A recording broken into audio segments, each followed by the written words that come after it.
Good morning, everyone. Today I am going to teach you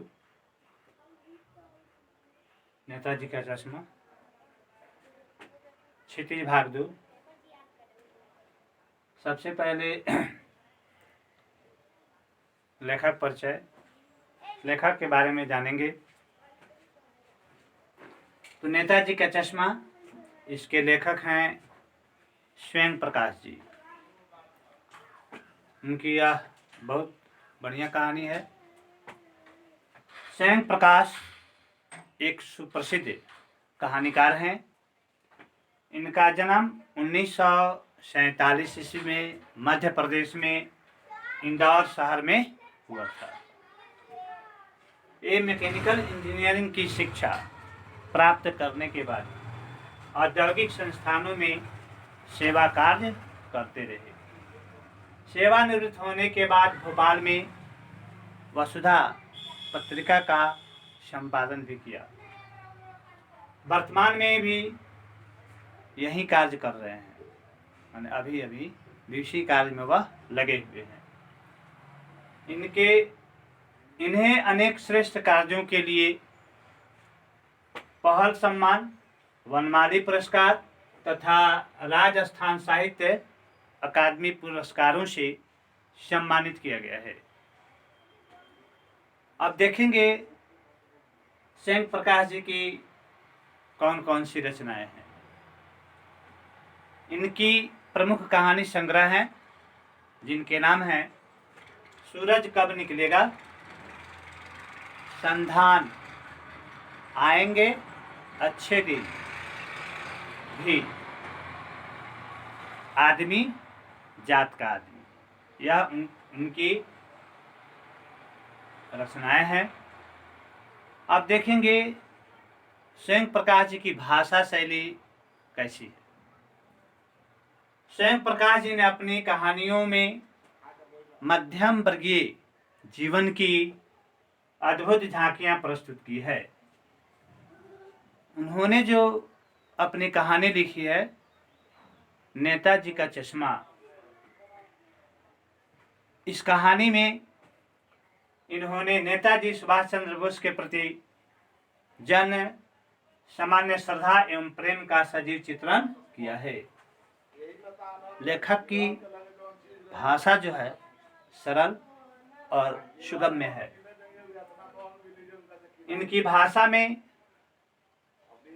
तत्सम शब्दों का, देशी शब्दों का, विदेशी शब्दों का प्रचुर मात्रा में प्रयोग किया गया है।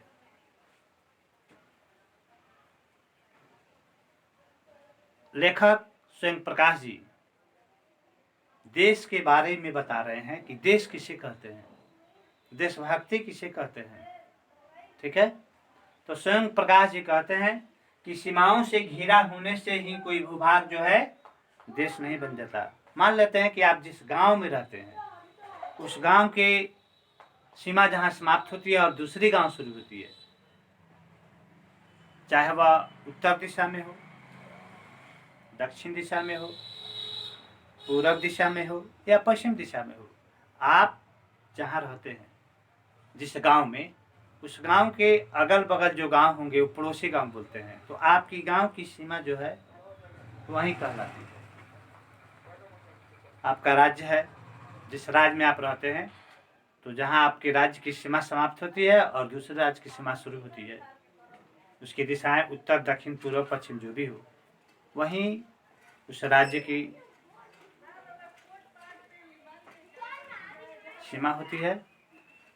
तो सबसे पहले स्वयं प्रकाश जी देश के बारे में बताते हैं कि सीमाओं से घिरा होने से कोई भूभाग जो है देश नहीं बनता। खाली केवल मैंने सीमा से अगर घिरा हुआ है कोई क्षेत्र तो वह देश नहीं बनता। उसे उनका कहना है कि देश उसमें रहने वाले नागरिकों, पशु पक्षियों, वन्य प्राणियों, नदियों, पहाड़ों तथा वनस्पतियों के योग से बनता है। यानी सारी चीजें जो मैंने अभी बताया, ये सारी चीजें मिलती है तो उन्हीं के मिलने से, उनके योग से देश बनता है। और इन सबसे प्रेम करना, देश की समृद्धि और उन्नति के लिए प्रयास करना ही देशभक्ति कहलाती है। हमारा देश में उन्नति हो हर क्षेत्र में, ठीक है, सबकी समृद्धि हो, हम सभी लोगों से प्रेम करें, सभी जीवों से प्रेम करें, उस देश में पाए जाने वाले जितनी भी चीजें हैं सबसे प्रेम करें। और जिन सबसे प्रेम करने से ही हमारी जो है देशभक्ति कही जाती है। सबसे पहले स्वयं प्रकाश जी ने एक कहानी लिखी जिसका नाम है नेताजी का चश्मा। यह कहानी जो है कैप्टन चश्मे वाले की माध्यम से देश के करोड़ों नागरिकों के द्वारा देश के निर्माण में अपने तरीके से किए गए योगदान को प्रकट करती है। सबसे पहले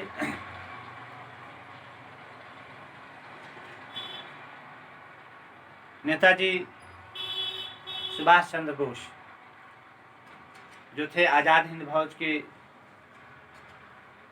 नायक थे, तो सुभाष चंद्र बोस के ऊपर ही इन्होंने एक कहानी लिखी है नेताजी का चश्मा। देखते हैं पुस्तक में। सबसे पहले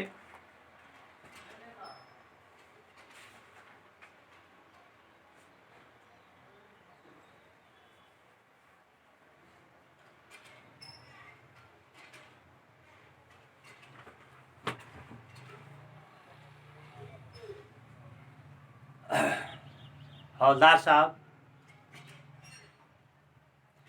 कंपनी के काम के सिलसिले में जाते थे और जिस कस्बे से गुजरते थे उस कस्बे के बारे में हम बता देना चाहेंगे। वह कस्बा जो था जहाँ से गुजरते थे वहाँ पर एक चौक था। उस चौक पर संगमरमर की एक प्रतिमा लगी थी सुभाष चंद्र बोस की। उस कस्बे में हाई स्कूल, मिडिल स्कूल, बाजार और ओपनर सिनेमा हॉल थे। ओपनर सिनेमा हॉल का मतलब होता है कि जहाँ ऊपर छत नहीं हो, खुलेआम हो, ठीक है ना, उसी को ओपनर सिनेमा हॉल कहते हैं। तो बच्चे एवं बच्चों को पढ़ने के लिए, लड़कियों को पढ़ने के लिए वहाँ पर हाई स्कूल थे, मिडिल स्कूल थे, सिनेमा हॉल था, बाजार था। तो उसी रास्ते से हमेशा हवलदार साहब कंपनी के काम के सिलसिले में जाया करते थे। एक दिन की बात है, कस्बे के बाजार के मुख्य चौक पर नेताजी सुभाष चंद्र बोस की संगमरमर की एक जो मूर्ति लगी हुई थी उस पर इनका ज्यों ही नजर पड़ा ये ठहर गए, ठीक है। तो वहां पे चौराहे पर एक पान की दुकान थी। उसी पान की दुकान में हवलदार साहब जाते थे, पान खाते थे और फिर वहां से अपने कंपनी में काम करने के लिए चले जाते थे। कस्बे के चौराहे पर जो सुभाष चंद्र की संगमरमर की मूर्ति लगी हुई थी वह 2 फुट की थी।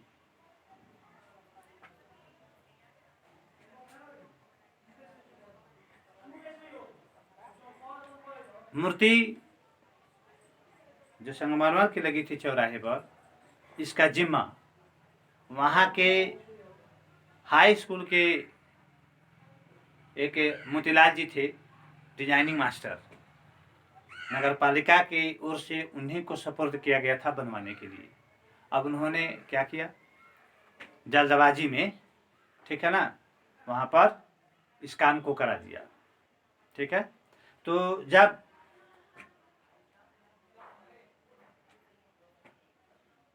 हवलदार साहब जा रहे थे और मूर्ति पर जब उनकी नजर पड़ी तो वह ठहर गए। मूर्ति रियल थी, संगमरमर की थी। उस पर बढ़िया एक चश्मा जो था, फ्रेम वाला चश्मा लगा हुआ था।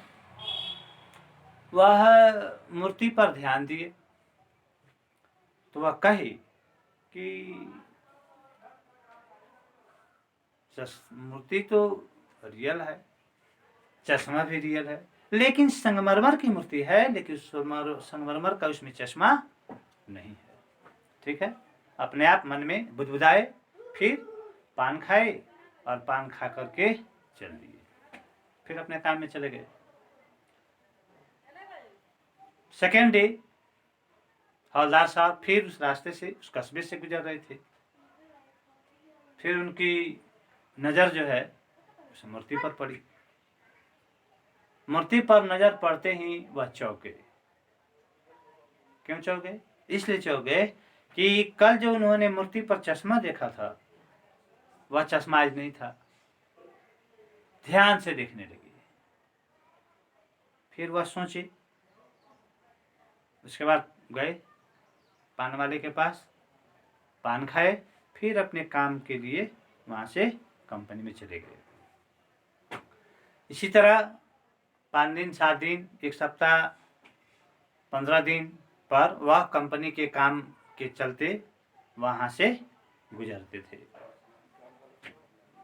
फिर एक दिन वह जा ही रहे थे कंपनी के काम में, तब तक उनकी नज़र उस मूर्ति पर पड़ी, सुभाष चंद्र बोस की मूर्ति पर पड़ी।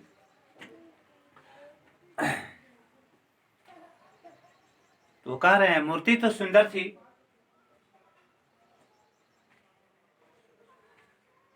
हवलदार साहब एक बार नहीं, 2 बार नहीं, 3 बार नहीं, मतलब कि कई बार वहां से गुजरे। तो एक बार वह गुजर ही रहे थे तो फिर उनका ध्यान जो है उस मूर्ति पर गया। फिर वह देखे और छल पड़े, क्योंकि उनकी आंखों पर जो चश्मा लगा हुआ था वह रियल चश्मा उस समय नहीं था, तार के फ्रेम का बना हुआ चश्मा लगा हुआ था। ठीक है, और बार बार चश्मे को बदले हुए देख करके जानने की कौतूहल उनके दिल में जग गई कि आखिर कौन है जिस चश्मा को बदल देता है। कभी आज दूसरा ही था, कल दूसरा ही है। जब भी हम आते हैं तो चश्मे को बदला हुआ पाते हैं। आखिर कौन ऐसा व्यक्ति है जो ऐसा करता है? या तो वह आजाद हिंद फौज का सिपाही हो सकता है, या उसके प्रति, नेताजी के प्रति उसकी दिल में श्रद्धा हो सकती है। यही सोचते हुए वह पान वाले के पास गए, पान खाए और उसे पूछे कि मूर्ति पर जो चश्मा है हम देखते हैं कि प्रतिदिन बदल दिया जाता है, कभी किसी फ्रेम का, कभी किसी फ्रेम का, कभी किसी फ्रेम का, आखिर ये है कौन? क्या वह आजाद हिंद फौज का सिपाही है, या क्या वह सुभाष चंद्र बोस का साथी है? पान वाला उनके बातों को सुन करके ठहाका लगाया और कहा, वह लंगड़ा है, वह लंगड़ा है। फिर यह पूछे, क्या वह सिपाही है? तो नहीं, वह कैप्टन है, कैप्टन। ठीक है, लंगड़ा है, उसका नाम है कैप्टन। ठीक है ना, वह आता है और वहीं यह चश्मा को बदल करके चला जाता है।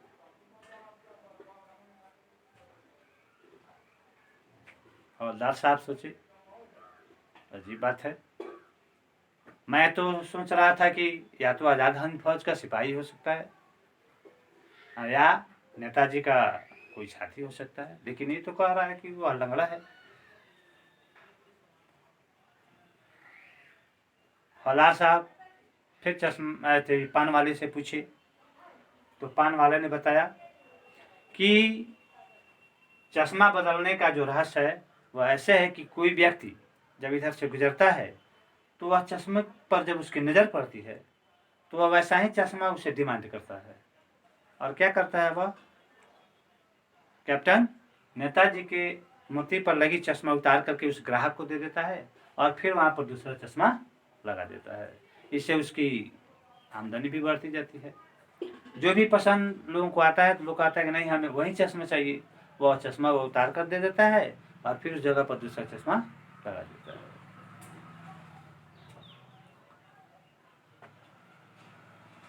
तो हवलदार साहब ने और जानने की इच्छा प्रकट की, तो वह बताया कि वह लंगड़ा है। तो बोले कि क्या वो फौज में काम करता है? तो नहीं, वह लंगड़ा क्या फौज में जाएगा। अब एक देशभक्त व्यक्ति के ऊपर ऐसा व्यंग करना हवलदार साहब को काफी दुख हुआ। यह मजाक अच्छी नहीं है, ठीक है ना। तो जब वह सुने कि जब कोई ग्राहक नेताजी जैसा चश्मा मांगता है तो वह मूर्ति पर से चश्मा उतार देता है और फिर वहां पर दूसरा चश्मा लगा देता है और चला जाता है। यही बात हो रही थी, तब तक वह आ रहा था और पान वाले ने बताया कि देखिए वह आ रहा है, ठीक है। हवलदार साहब ने देखा, लंगड़ के तो चल ही रहा था लेकिन उसके कंधे पर संकुचित थी संदूकची, ठीक है ना, और एक बांस था। उस बांस पर कंधे पर जो बांस रखा था उसमें तरह तरह के चश्मा जो है लटकाया हुआ था, ठीक है ना। देख करके हवलदार साहब काफी प्रसन्न हुए, ठीक है ना। अब वह देखे कि कैप्टन जो है वह लंगड़ा के तो चलता ही है लेकिन उसका शरीर जो है मरियल सा है, दुबला पतला, ठीक है ना। सिर पर गांधी टोपी और आंखों पर काला चश्मा लगाया था।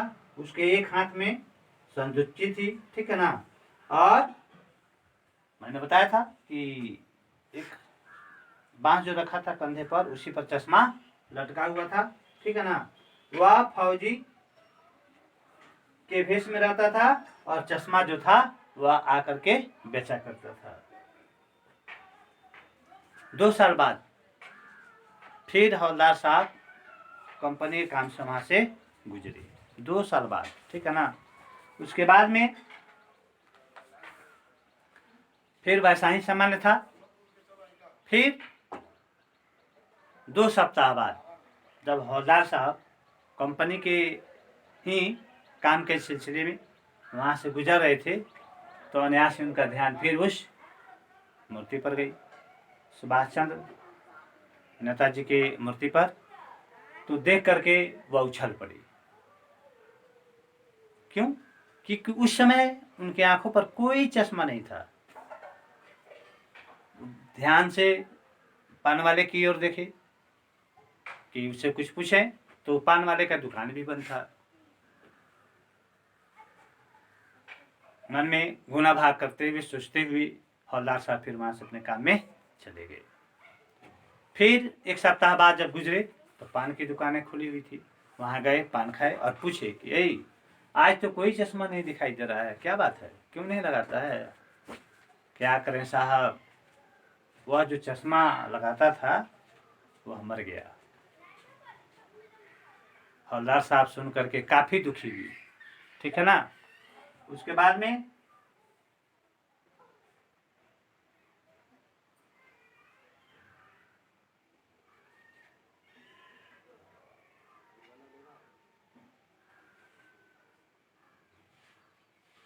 हवलदार साहब को जब सुने कि चश्मा वाला मर गया तो उन्हें काफी दुख हुआ, ठीक है।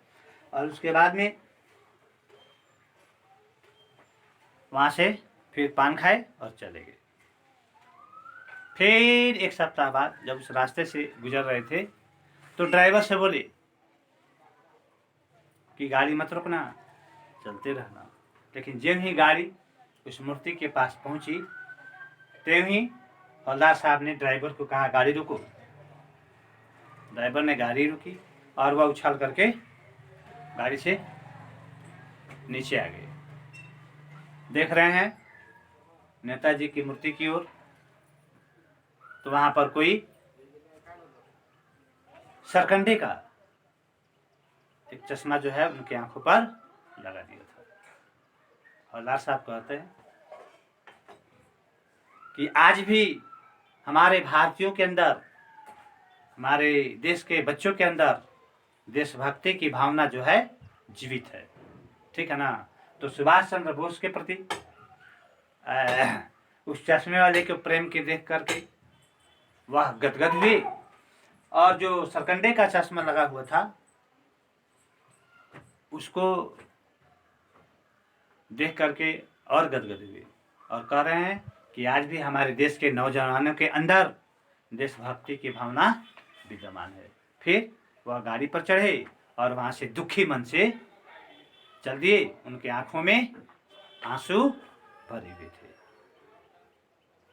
मुझे आशा ही नहीं बल्कि पूरा विश्वास है कि यह पाठ आप लोगों को समझ में आ गई होगी।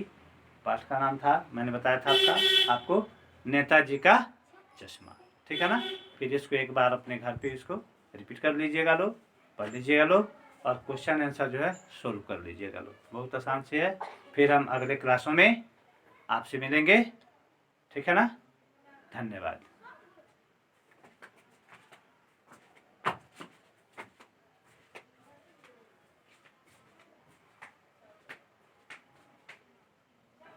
अंकित